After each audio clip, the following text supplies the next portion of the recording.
Okey, assalamualaikum semua. Kali ini saya nak bincang mengenai vaksin. Okey, topik kita vaksin. Okay, topik ni ada dalam biologi pun ada. Bawah topik sistem imun tubuh. Okey. Kalau kita kena bakteria, doktor akan bagi antibiotik. Okey, yang ni akan lawan bakteria. Kalau kita kena virus, iaitu viral fever. Okey, virus ni banyak, ada corona, ada influenza, ada campak nama apa, measles saya tak kerti je. Campak, flu pun ada.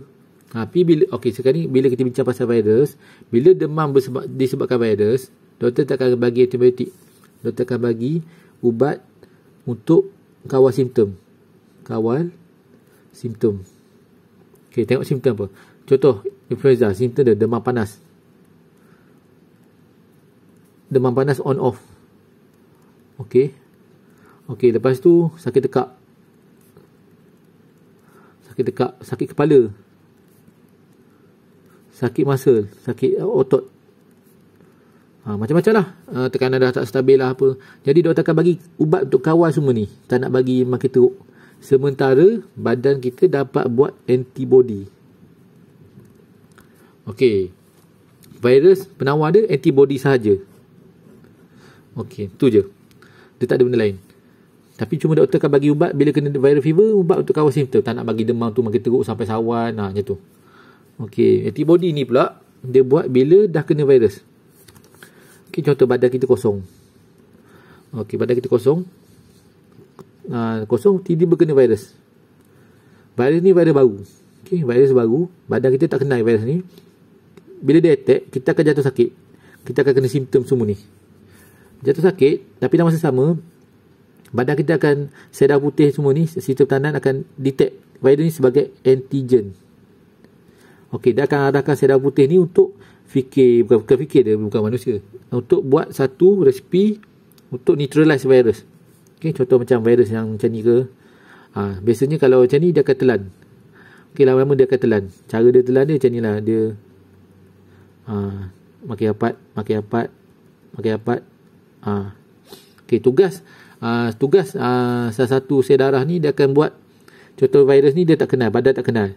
Tapi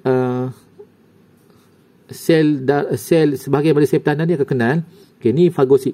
Fagosit ni yang akan telan semua bakteria virus ni. Okey, tapi dia tak kenal. Yang ni tak kenal, benda ni bahaya. Tugas dia adalah tugas satu jenis sel. Okey, sel B ataupun sel T, dia akan kenal yang ni antigen. Jadi dia akan lekatkan something. Okey, dia akan lekatkan something kat sini ke, kat sini ke. Yang benda ni kenal. Okey, bila dah yang ni dah demak, yang ni akan makan. Okey. Dia akan makin lama makin rapat. Lala dia telan. Kita telan habis. Bila telan habis tu dia memang dah neutralize lah. Okey. Vaksin ni bila badan dah ada antibody, baru virus tu dah tak boleh buat apa. Okey, virus tu akan dibunuh. Okey, bila virus dibunuh, sebab tu kita akan bengkak, sakit kat bawah ketiak atau pakai peha. Okey, sebab sini adalah kelenjar limfa ni, semua ni. Virus ataupun patogen ataupun mana-mana antigen yang dibunuh akan dihantar ke situ untuk dilupuskan. Masa tu dia orang dah tak berfungsi dah. Masa tu badan dah sembuh daripada simptom. Jadi pada tahap ni antibody ni 100%. Okey, ni dia kena virus. Dia jatuh sakit. Dalam masa 5 ke 6 hari ataupun ke seminggu, dia akan antibody ke 100%. Okey, dalam masa 7 hari ke. Masa ni dia kebal. Walaupun dia terdedah dengan virus sama. Okey, virus ni sebenarnya dia tak ada tempat spesifik. Dia biasanya dalam udara kita ni banyak sangat virus. Terbang. Cuma bila antibody tinggi, dia akan cuma singgah, tapi dia tak boleh buat kerosakan. Bila antibody kita drop, baru dia akan jadikan simptom tu. Okey, ni dia kebal. Untuk ni, tapi bila dia sebelum nak buat ni, dia akan jatuh sakit teruk lah. Dia bengkak, dia demam semua tu. Okey, jadi cara nak prepare, tak nak bagi sakit teruk bila kena virus. Okey, orang yang tak ada antibody ni, dia akan dicocok vaksin. Okey, vaksin ni adalah bahan dia adalah virus, sama ada lemah atau yang dah dimatikan ataupun sebahagian genetik saja virus tu. Okey, bila dia cucuk dalam badan, proses pengenalan dengan pembuatan antibody tu pun sama macam yang belakang tadi tu. Okey, dia akan kenal, dia akan mak fagosit tu akan telan melalui proses fagositosis. Okey, untuk disablekan dia. Cuma yang ni beza dia dengan orang yang kena direct virus ni, dia tak ada simptom ataupun simptom dia sikit sangat. Dia takkan sempat sampai demam panas menggigil, semua tak ada. Tak ada sampai tahap kejang semua. Jadi kebaikan cucuk vaksin sebab itulah. Tapi kalau orang tu dah sedang mengalami simptom demam apa ni, kalau dia sedang demam suhu 40 ke, sakit tekak ke apa, bukan vaksin adalah ubat. Okey, vaksin bukan ubat. Vaksin itu adalah persediaan sebelum kena virus yang sebenar. Tujuan vaksin tujuan dia untuk trigger antibody. Okey, untuk mencetuskan antibody. Dia cetuskan badan untuk buat antibody. Jadi lepas ni bila antibody dah penuh, bila datang virus, badan dah ada. Jadi maksud dia, virus tu masuk, dia bunuh. Masuk, bunuh. Dia tak sempat sampai jadi simptom. Analogi dia macam ni. Okey, ni pejabat. Ada barang berharga kat sini. Semua barang berharga. Okey, ni pagar dia. Okey, tak ada guard. Pejabat ni tak ada guard. Okey, tiba-tiba masuk penceroboh. Barang hilang. Barang hilang ni sama analogi dengan simptom sakit ataupun kehilangan. Okey. Lepas daripada peristiwa ni, diorang dah bincang semua kaki tangan, kita kena pasang guard. Okey, jadi diorang pasang guard. Okey. Maksud dia ni sama analogi antibody dah dibuat. Bila antibody dibuat, sebarang pencerobohan antigen virus apa daripada luar dah tak boleh masuk dah. Sebab semua ni dikawal. Kalau masuk tembak, bunuh je. Okey. Tapi itulah antibody ada yang tahan 6 bulan, ada yang tahan semua hidup. Contoh antibody untuk influenza biasanya 6 bulan, setahun. Setahun lah biasanya. Kalau setahun contohnya.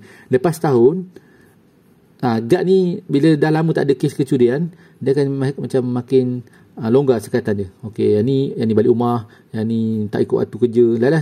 Dah tinggal 2 orang guard. Tinggal sini je.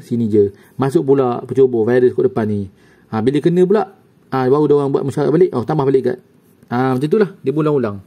Sebab tu untuk viral fever, kita biasanya kita akan kena demam teruk setahun 2 kali, ataupun setahun sekali. Macam tu. Kalau antibody kita lemah, memang cepat kena.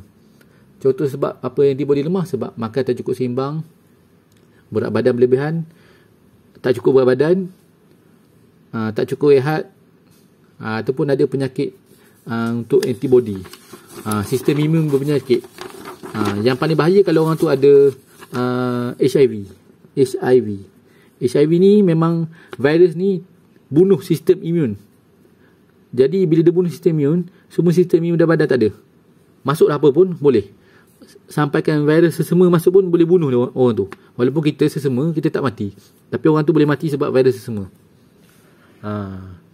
Itu yang bahaya itu. Tapi bila vaksin ni dia bukan untuk mengubati. Vaksin ni untuk menyediakan badan dengan cara dia trigger antibody dulu dalam badan tu sebelum kena virus yang sebenar. Tapi dia bukan ubat. Kalau dah kena simptom tu, dia jangan pakai vaksin. Dia akan pakai antiviral. Antiviral tu maksud dia ambil antibody daripada orang lain ataupun dibuat secara sintesis sendiri. Okey. Tapi harap ramai yang faham lah, sebab saya tengok ramai yang keliru sekarang ni.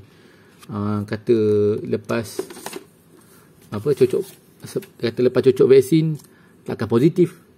Sebenarnya ujian yang untuk virus yang terbaru ni, yang saya tak nak sebut nama ni, ujian dia swab tu kalau ikut bahagian luar. Untuk biasa kalau nak test virus betul, test melalui darah, ujian darah.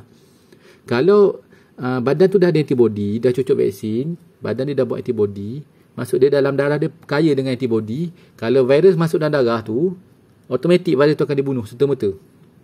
Okay, dia akan jadi proses aglutinatan semua tu. Dia akan mengepung fagositosis tu.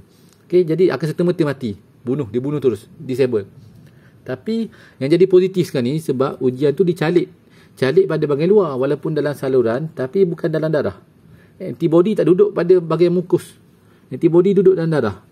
Untuk efek badan kena ada antigen dalam darah. Untuk bagi orang tu demam ke apa, antigen tu mesti masuk dalam darah. Kalau setakat dekat mukus ataupun saluran trakea ke apa, esophagus ke apa, yang tu bukan dalam sistem badan lagi sebenarnya. Dia tu bukan dalam darah. Jadi kalau cek situ memang akan jadi positif sebab dalam udara kita ni memang bertrilion virus yang bertebaran di udara mana-mana permukaan. Jadi kita ni sepanjang masa kita seduh virus. Cuma sekarang ni kita antibody kita kuat. Jadi kita tak kena virus yang tertentu. Kecuali antibody lemah. Tapi kalau kita sedut, cuba bayang kalau kita sedut melalui hidung, tekak semua, virus yang kat udara ni memang dia akan terkumpul pada saluran pernafasan tu. Kalau dia swab masa tu, memang dia buat ujian aman, akan positif. Tapi, dia tak boleh tentukan badan tu dah ada antibody ke belum. Sebab, orang yang dah cucuk vaksin, yang dah ada antibody, kalau buat ujian macam tu, swab macam tu, dia akan jadi positif juga. Risiko dia untuk positif tinggi. Tapi, sebenarnya orang tu dah kebal, dah 100% imun. Kalau dia nak buat ujian yang betul-betul ujian, ambil test darah. Jangan ambil guna caritan tu. Bila test darah baru dapat detect sebenarnya badan dia dah ada antibody ke belum. Sebab itulah tujuan vaksin. Tujuan vaksin untuk trigger badan buat antibody. Bila badan buat antibody, walaupun virus tu masuk dalam tekak, virus tu cuba masuk dalam darah, automatik akan dia bunuh terus. Jadi pandai-pandailah. Semoga berfaedah. Tapi vaksin ni bukan ubat. Dia adalah untuk trigger badan buat antibody.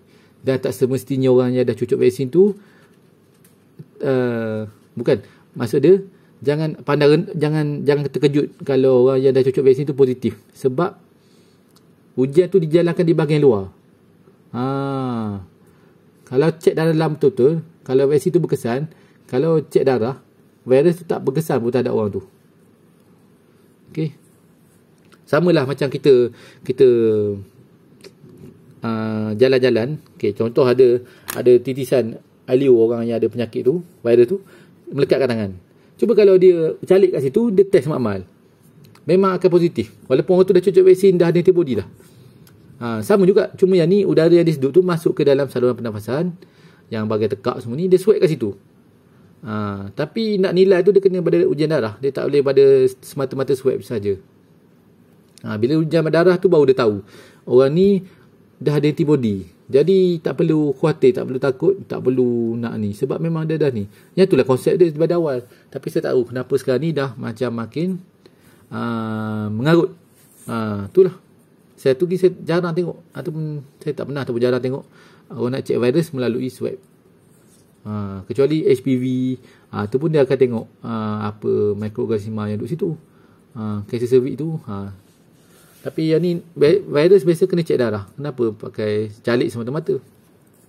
Okey, semoga berfaedah.